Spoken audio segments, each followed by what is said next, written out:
Football এখন আমাদের দেশে এমন এক খেলা যা শুনলেই মানুষ অতীতের কথা বলে, অর্থাৎ এটি একটি গল্প।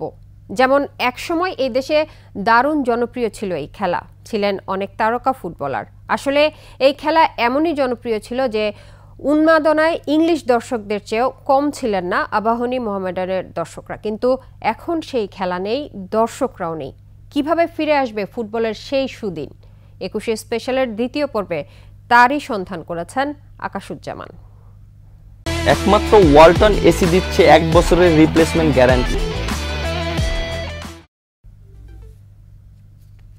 শুধু নয়, বলা যায় প্রাণের খেলা ফুটবল। মুক্তিযুদ্ধে দেশের পক্ষে জনমত অর্জন ও অর্থ সংগ্রহেও বিশেষ ভূমিকা রেখেছিল এই খেলা।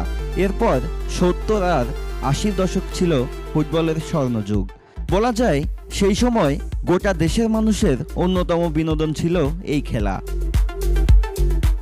একসময় বিশ্ব দরবারে অনন্য উচ্চতায় নিয়ে গিয়েছিলেন কাজী সালাউদ্দিন, মোমেন মুন্না, শেখ মোহাম্মদ আসলাম, আলফাজ আহমেদের মতো খেলোয়াড়রা। আর এই সুযোগ ৭০-এর শেষ ও ৮০ দশকে বাংলাদেশে নিয়মিত আয়োজন করা হতো নানান আন্তর্জাতিক টুর্নামেন্ট। দেরিতে হলেও সফলতা এসেছিল ২০০৩ সালে। সাব চ্যাম্পিয়নশিপের ট্রফি জয় করে শ্রেষ্ঠত্ব পায় বাংলাদেশ। সমাপ্তি সেখানেই। সেই ২০০৩ থেকে আজ অবধি সাব ফুটবলের শিরোপা তো দূরের কথা, ফাইনালেও যেতে পারেনি বাংলাদেশ। কেন এমন পরিণতি? থার্ড ডিভিশন, সেকেন্ড ডিভিশন এবং ফার্স্ট ডিভিশন খেলা হতো। এই 3টা ধাপ পেরিয়ে আপনাকে বড় একটা জায়গায় যেতে হবে, এবং এই 3টা ধাপ পেরোতে গেলে আপনাকে খুব কঠিন পরিশ্রম না করতে পারলে আপনি আসতে পারবেন, এবং আপনাকে প্রতিটা স্তরে মানে পরীক্ষা দিয়েই আসতে হবে যে আপনি একজন ভালো প্লেয়ার হতে পারবেন। যে কম্পিটিশন একটা ব্যাপার আছে, যে আমাদের ন্যাশনাল টিমে একটা টিম খেলতেছে, পিছনে আরেকটা টিম দাঁড়ায় আছে, এরকম কন্ডিশন, এরকম কোয়ালিটি প্লেয়ারের অভাব আছে। তবে সাবেক এই 2 তারকা মনে করেন এখনো চেষ্টা করলে সুদিন ফেরানো সম্ভব, আর সেজন্য চাই সঠিক উদ্যোগ ও সুদূর প্রসারী পরিকল্পনা। তারা বাংলাদেশে এক নাগাড়ে ওখানে লিগটা চালু করতো, এবং একই সময় লিগ চালু করে দেন, দেখেন অটোমেটিক প্লেয়ার, কত প্লেয়ার আসবে কোনো হিসাব কুলাতে পারবেন না।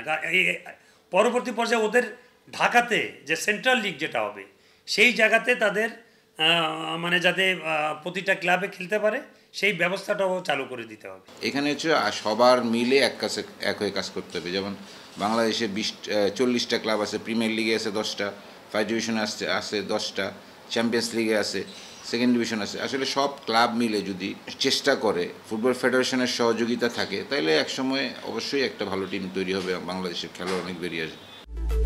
অতীতের খেলোয়াড়রা উঠে এসেছিল ব্যক্তিগত উদ্যোগে, তবে দিন বদলেছে। দেশ জুড়ে গড়ে উঠেছে বহু একাডেমি। খেলার ধরনে বৈচিত্র্য আনা এবং পাইপলাইন সমৃদ্ধ করতে প্রয়োজন কঠোর অনুশীলন, এমনটাই মনে করেন সাবেক তারকারা। আকাশুজ্জামান, ২১ টেলিভিশন।